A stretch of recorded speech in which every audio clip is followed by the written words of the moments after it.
Ni pagando, ni siquiera pagando ha conseguido Pedro Sánchez que el euskera, el vasco y el gallego sean lenguas oficiales en toda la Unión Europea, que todos los documentos estén traducidos, que, en fin, toda la legislación, un dineral el que iba a tener que pagarse para poder hacer esto oficial. Sánchez había dicho que lo pagaba España. Bueno, él no lo iba a pagar, evidentemente, pero José Papi, ¿qué tal? Muy buenos días, muy buenas tardes ya a estas horas. Muy buenas tardes, queridos Xavi, queridos amigos. Ni pagando, ¿eh? Ni pagando, ni Sí, pagando. sí, sí. Y fíjate Está, que está puesto muy enfadado, ¿eh? sí, había calculado la Comisión Europea que el gasto era de 132 millones de euros anuales, que por supuesto iban a pagar todos los contribuyentes españoles, porque la Unión Europea no quería pagarlo. La 132 oposición, millones. sí, sí, sí, 132 millones. sí, literalmente. La Es que oposición no se llega, José, perdona, ni a un euro por hablante, juntando las tres lenguas. Sí, así, y fíjate que se habían opuesto, lo comentábamos en el programa de ayer y no nos vamos a repetir, bastantes países, pero sobre todo se habían opuesto los tres países más importantes de la Unión Europea, los alemanes, los franceses, que tienen también su cosa, ¿no?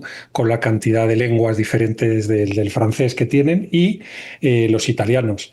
El propio vasco también Entonces, en Francia, ¿eh? En Francia, el sí, País Vasco francés. sí, el corso, el bretón, el patois, ¿no? Que algunos quieren llamar catalán y cosas así, ¿no? Bueno, la verdad es que ya, insisto, ni pagando, el apoyo tenía que ser unánime a nivel de los 27 países de la Unión Europea, y este apoyo unánime no se ha producido, y bueno, pues esta geopolítica de pitiminí, como la llamábamos ayer, ¿no? Las cosas importantes van por un lado y nosotros nos entretenemos en criticar a Israel y en criticar a la Unión Europea porque no acepte tres lenguas españolas, ¿no? Como puede ser el caso del vasco, el catalán y del gallego, como lenguas oficiales de la Unión Europea, cosa que es exactamente lo mismo, porque, oye, si se quiere traducir la legislación europea, pues no lo podemos pagar en España, y en los centros de documentación europea de las universidades, allí estará la legislación europea en estas tres lenguas españolas, que es perfecto, ¿por qué no? Pero que no es un tema para llevarlo a la Unión Europea, a darle la paliza, ¿no? A la Unión Europea con temas internos y con las mayorías o minorías o coaliciones que necesita el gobierno español para poder seguir adelante. Es que es una cosa además que se sale de madre. Y fíjate que yo, en concreto al vasco, le tengo un cariño extraordinario. Es una de mis lenguas maternas, pero claro, una cosa es eso, una cosa es que pueda tener cierta representación en algunas instituciones, pues en fin, no sé, algún texto, bueno, bien, eso se puede comprender, pero claro, es que semejante gasto anual es una auténtica barbaridad para unas lenguas que son minoritarias. Es que es así, la realidad material es la que es. Y que ahora mismo se pueden utilizar para reuniones concretas, si se pide permiso, se estipula quién va a traducir, quién lo va a pagar, pero en un momento dado, para, digamos, determinados actos institucionales de la Unión Europea, ahora mismo se puede utilizar estas lenguas sin ningún problema. Pero claro, de ahí a tener toda la maquinaria de la Unión Europea funcionando para cuatro lenguas españolas, pues es como demasiado, ¿no? Teniendo ya una lengua que en España todo el mundo habla, ¿no? Pues bueno, esto nos lo han echado para atrás. Entiendo que había un compromiso por parte de Pedro Sánchez con sus socios de decir lo vamos a intentar hasta el final, y lo han intentado hasta el final, pero el final así ya ha llegado, y básicamente hay muchos países, incluyendo los tres países más importantes de la Unión Europea, que han dicho que de esto nada. Y no me extraña por el gasto que supone, insisto, porque la verdad es que es muchísimo dinero, es muchísimo dinero. En fin, vamos a hablar de cosas realmente importantes, vamos a hablar del Dieselgate, José, porque vuelve a ser actualidad, vuelve a estar en las portadas de los periódicos. ¿Qué nos cuentas de esta cuestión?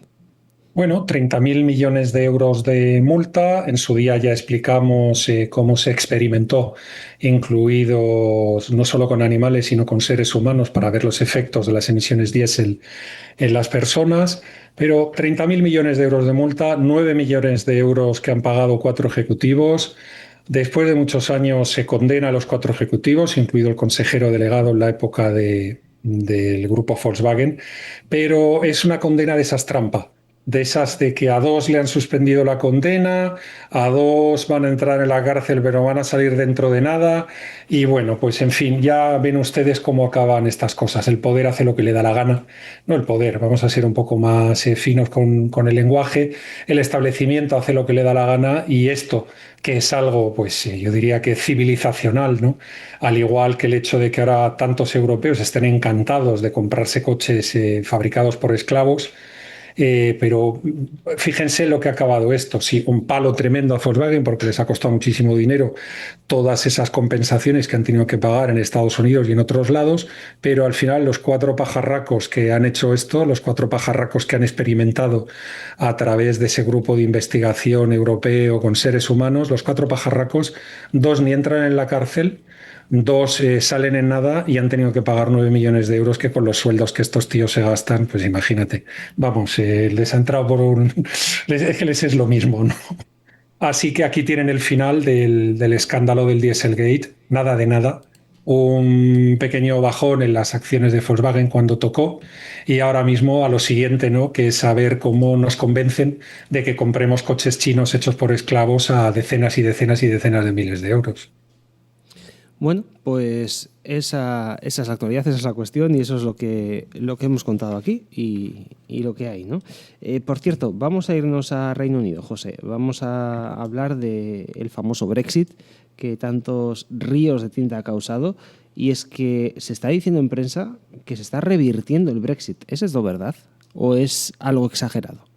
Están exagerando un poco, pero es cierto que ha ocurrido en las últimas semanas algo que hubiera sido impensable en el momento en el cual Boris Johnson negocia el acuerdo de salida con la Unión Europea de la mano de Lord Frost, el famoso David Frost, que su ministro, el jefe de negociaciones, ¿no? Que en aquel momento se reunió con el antiguo primer ministro francés, Michel Barnier, el excomisario europeo entonces, que era el jefe de las negociaciones de salida del Reino Unido por parte de la Unión Europea. Yo además tuve el gusto de participar, vamos, por un estudio que escribí relacionado con el transporte y el turismo en un debate bastante importante en comité, en sede parlamentaria del Parlamento Europeo, y presenté los resultados de mi estudio y bueno, la verdad es que las cosas estaban muy tensas en aquel momento, ¿no? Los gritos que hubo en aquella sala no estuvieron mal y los guardaré para toda mi vida, ¿no? Como una de las experiencias profesionales que me ha llamado mucho la atención, ¿no? De aquella tensión, ¿no? Donde entonces todos los Brexiteers, como se dice en inglés, eran los malos de la película, hemos pasado que ahora somos todos otra vez amigos. Somos todos amigos porque como tenemos un coco mucho más malo, tenemos al ogro ruso, al oso ruso, pues entonces nos volvemos a amistar y en todo este proceso de reamistarse, pues resulta que Keir Starmer le ha hecho una pequeña reversión a partes del acuerdo del Brexit. En concreto, ¿en qué? Pues a cambio de que los ingleses puedan funcionar vendiendo sus productos agroalimentarios en la Unión Europea, se van a comer la legislación europea de emisiones, de energía, de pesca, de agricultura, etcétera, etcétera. Es decir, fíjate qué mal les sale la jugada. Es decir, se han salido de la Unión Europea, tienen que respetar esa legislación para poder comerciar con la Unión Europea, pero ellos no tienen derecho a votar esa legislación. Es decir, la que se vote por parte de los 27 países, pues ellos se la tienen que tragar, la tienen que aceptar y punto, ¿no?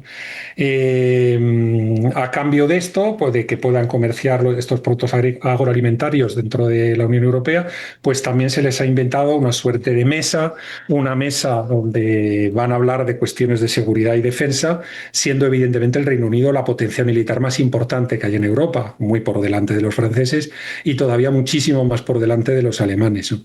Entonces, pues la mesa, ellos, los ingleses, siempre han estado intentando, de la mano de llevarse bien con los norteamericanos, han estado intentando estar sentados en la mesa de los hermanos mayores, pero les han invitado a una mesa de los hermanos pequeños en Bruselas y demás, y bueno, pues parece que están contentos. Y Keir Starmer, pues bueno, ha hecho una cierta reversión, ¿no?, de aquello que se había trabajado por parte de Boris Johnson y de aquel gobierno conservador en su día, ¿no? Entonces, bueno, llama la atención esta reversión. Los medios conservadores y del entorno de los medios Tories y el entorno de Reform UK, el partido de Nigel Farage, desde luego hay mucho mosqueo, se le han tirado encima. El propio David Frost, Lord Frost, se ha puesto a escribir artículos diciendo, pero qué narices estáis haciendo, esto es ilegal, estáis revirtiendo lo que el pueblo inglés votó en su momento, el pueblo británico votó en su momento, etcétera, etcétera. Pero bueno, nos llama la atención que en este afán de volver a ser todos amigos contra el coco ruso, contra el ogro ruso, pues contra el oso ruso, como dicen en Francia, pues bueno, estamos todos incluso revirtiendo lo que hemos hablado hace 3 años, ¿no? Pero fíjense cómo estas sociopatías, estos odios, cambian en el tiempo, ¿eh? Hasta hace muy poco, oye, aparecía un inglés y le tiraban una piedra. Ahora mismo aparece el inglés y se reúnen con él, le dan un beso y un abrazo. En fin, cosas veredes, amigo Xavi. Efectivamente, cosas veredes que decía el Quijote. En fin, hablamos de legislación verde para cerrar, ¿no? Vamos a poner ya la guinda del pastel porque, bueno, hay quien dice que la legislación verde se hace para debilitar a las empresas. Así es, y no se le ha ocurrido a un analista o algún tipo de conspiracionista o nada de esto, no, no. Se le ha ocurrido nada menos y nada más que a la vicepresidenta de la Comisión Europea, la finlandesa Hanna Virkkunen, que ha dicho que, oye, que creo que nos hemos pasado con lo de la legislación verde y que ahora mismo los enemigos geopolíticos de la Unión Europea utilizan la legislación verde europea para invertir en empresas europeas, controlarlas y, en definitiva, fastidiarlas y hacerles la puñeta. O sea, fíjense qué requiebro, qué pensamiento, digamos, tan torturado y tan complicado, ¿no? Es decir, los enemigos de la Unión Europea utilizan la legislación que hemos votado para fastidiarnos. Bueno, pues entonces, ¿por qué creasteis esa legislación en primer lugar, ¿no? Es que no es complicado de comprender esto que habéis hecho, ¿no?